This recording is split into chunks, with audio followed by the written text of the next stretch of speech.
5 अप्रैल सन 1939 British India में एक conference जारी है। लॉर्ड माउंटबेटन, जवाहरलाल नेहरू और कायद आजम मोहम्मद अली जिन्ना उस कमरे में मौजूद है। फैसला कुन घड़ी आन पहुंची है। इस कौम की किस्मत का फैसला करने वाली गुफ्तगू थी जिसने जुल्म, इस्तेहसार और नाइंसाफी के खिलाफ आजादी की जंग लड़ी।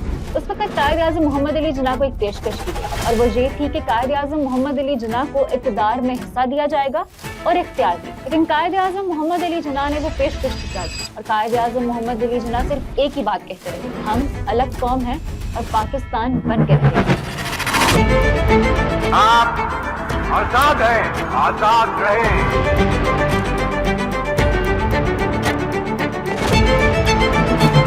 आखिर 3 जून सन 1947 को ब्रिटिश इंडिया को 2 ममालिक में तकसीम करने का फैसला किया गया। 13 अगस्त 1947 ये ऑल इंडिया रेडियो लाहौर है। आप हमारे अगले ऐलान का इंतजार कीजिए। 14 अगस्त 1947 ये रेडियो पाकिस्तान लाहौर है। आपको पाकिस्तान मुबारक।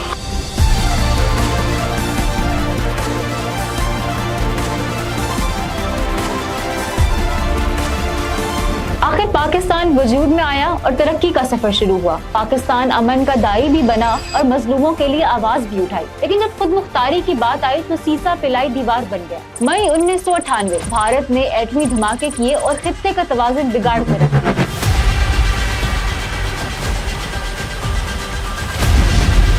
Today at 15:45 hours, India conducted 3 underground nuclear tests in the Pokhran range. इसी के चलते पाकिस्तान को डराया गया, धमकाया गया, लेकिन पाकिस्तान के एक बेबाक और निडर वजीर आजम नवाज शरीफ ने कौमी गैरत का सौदा करने से साफ इनकार कर दिया। We now have legitimate security concerns. The international community need to recognize Pakistan's security concerns, and then whatever we decide will be determined by our national interests. और आखिरकार 28 मई सन 1998 को चाही के पहाड़ों की जमीन लर्जी और पाकिस्तान ने नाकाबिले तस्खीर होने का ऐलान कर दिया।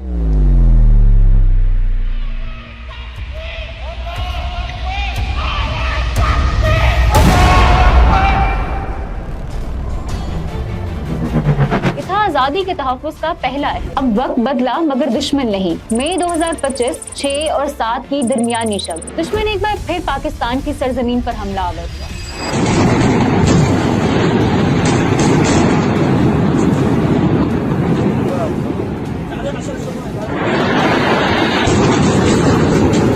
दुश्मन ने जो इस बार ख्वाब देखे थे उन्हें पाक फजाइया ने हवा में ही चकनाचूर कर दिया।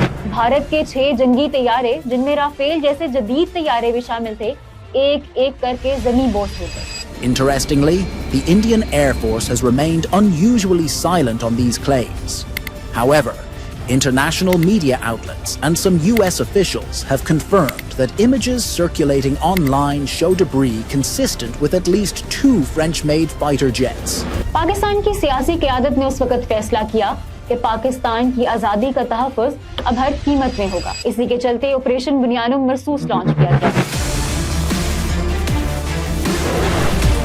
Bismillahirrahmanirrahim. Today on 10th May at the time of Fajr, we have given a strong punch to our coward enemy. Alhamdulillah.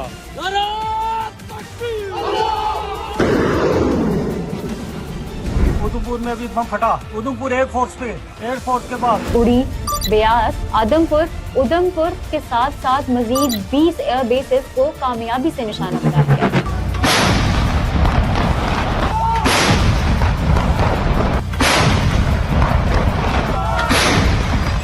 Bharat जो रात की तारीकी में जारहियत पर उतरा था, सुबह आलमी बरादरी की दहलीज पर पनाह का मुतलाशी नजर आया। आलमी बरादरी की दरख्वास्त पर पाकिस्तान ने सीज फायर पर आमादगी जाहिर की।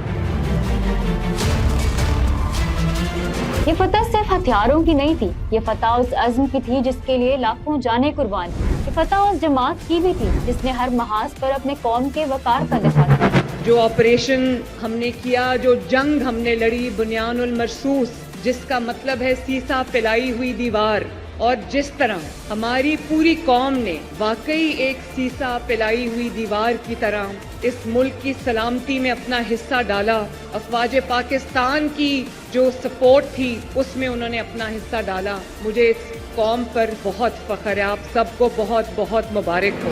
पाकिस्तान की आज़ादी से लेकर पाकिस्तान के तहफ़्फ़ुज़ तक आज तक न हमने इस परचम को झुकने दिया है, न ही अपने नजरिए पर कोई समझौता किया है। तो आइए इस आज़ादी अहद करते हैं कि जब भी पाकिस्तान पर कोई मुश्किल आए हम हमेशा बुनियादों महसूस बन जाएंगे।